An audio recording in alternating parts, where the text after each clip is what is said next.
We first discovered Blackfoot disease in 2015 when we met Mr. Yen, a homeless man in Taichung City. Homeless and about to have both legs amputated at the knees due to severe Blackfoot disease, a horrendous plight.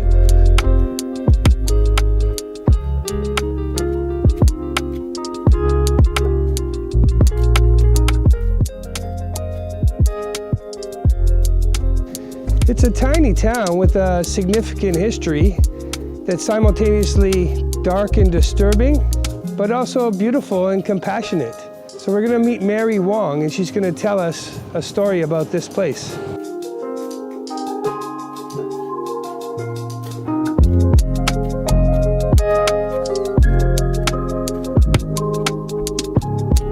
Hey Mary, nice to see you again. Nice Happy to see you. Happy to be back in Bayman and talk about your father, Dr. Wong, and this very important historic site in Taiwan, the Blackfoot Clinic, the Blackfoot Museum now.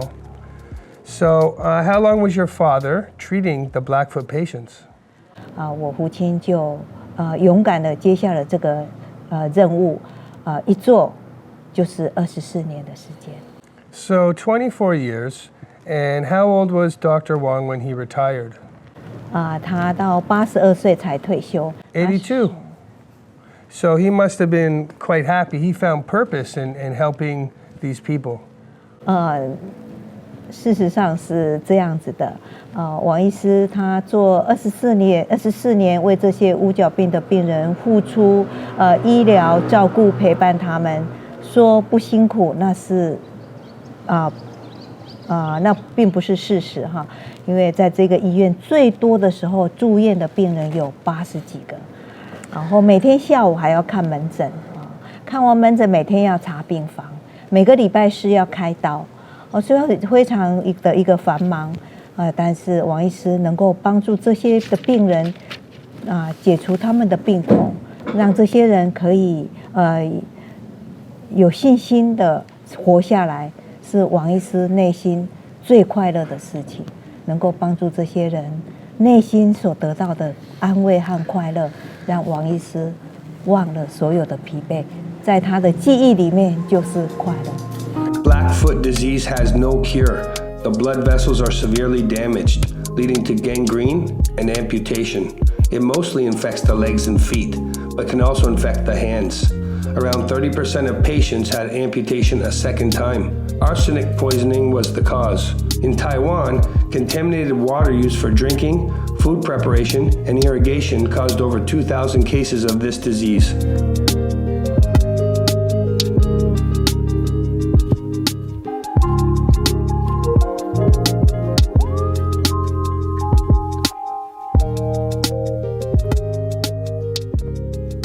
The people of Bayman, at the beginning when this place opened, what did they think of it? Did they accept Dr. Wong and what he was doing right away, or was there resistance? 这个地方的人他们生病都需要医生看病的，然后这个地方是王医师的故乡，所以这地方的人都非常的尊敬王医师。但是当这个地方要成立这个乌脚病免费医院的时候，其实他们是很犹豫、很抗拒的，因为他们不了解这个乌脚病是不会传染的，他们甚至以为它会传染，所以也是不喜欢，也不太敢靠近这个医院，来怕他们自己会被感染到。事实上这并不是会传染的一个疾病。This is the main operating room.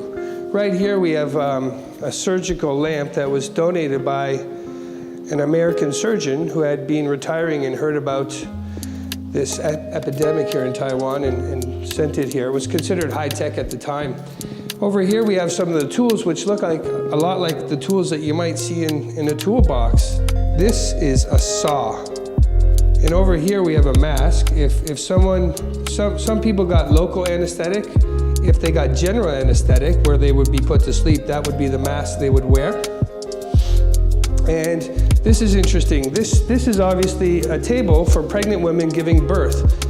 But because they were short on money and supplies, they had to use what they could at the time. So that was one of their operating tables.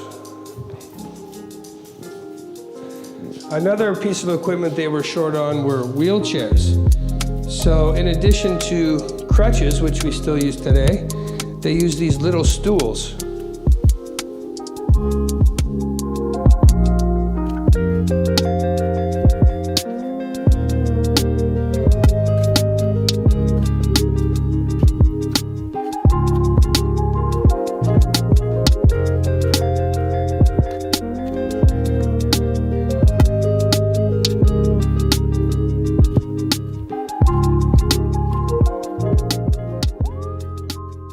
You described the patients and the doctors here as a big family, yes? Mm-hmm. It was like a big family. It was a happy place.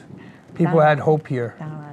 But he also had a family of his own. He has 9 children. And when did you decide that you were going to be the child to continue doing this work?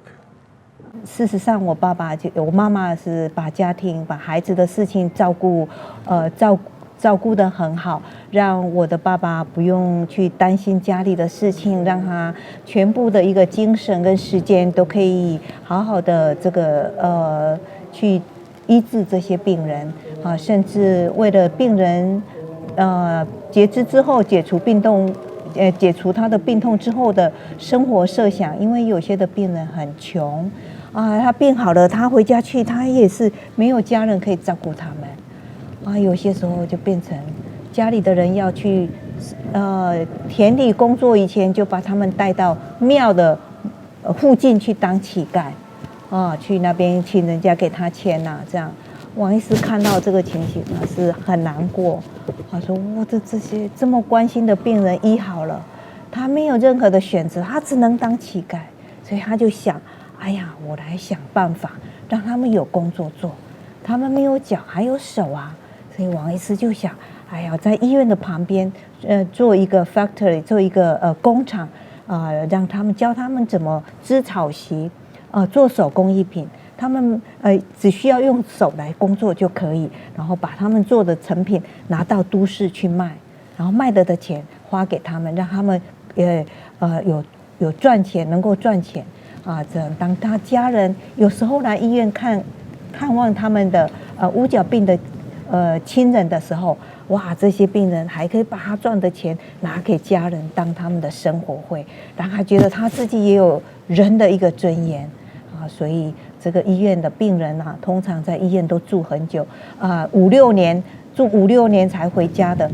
不是因为他生病5-6年，可能他来这边1年之后就截肢了，完成截肢也不再病痛了。可是后面可能他在这边工作了3年4年啊，他已经很习惯了，他没有脚，他怎么行动都已经很习惯了，也在这边工作了一段时间，有些时候他们才回家去。They preserved some of the limbs, the hands and feet here. As you can see, this little foot is so small. That's because it was from a boy. His name was Azhong, and he was diagnosed when he was 5 years old, and he died when he was 9. Now, over here, you can see that it mostly affected the feet. There were a few people that also lost their hands. But what they would do is they would just cut the legs off to prevent the spread of the disease. Well, I know it's easy to see the dark side of the story, but thanks so much for helping us to see the beautiful, light, compassionate side of this story. Thank you so much. You're welcome. Although no new cases have been reported in decades, there are people still living with Blackfoot disease in Taiwan. A visit leaves one with mixed emotions. A chilling story with unimaginable suffering, but also one of hope, compassion, and kindness. The light in the darkness, inspiring. 有的不知道说我们做的那么辛苦，事实上啊，我们实在是做的欢喜到睡不着。你们都不知道，我常常把这个事情拿来讲。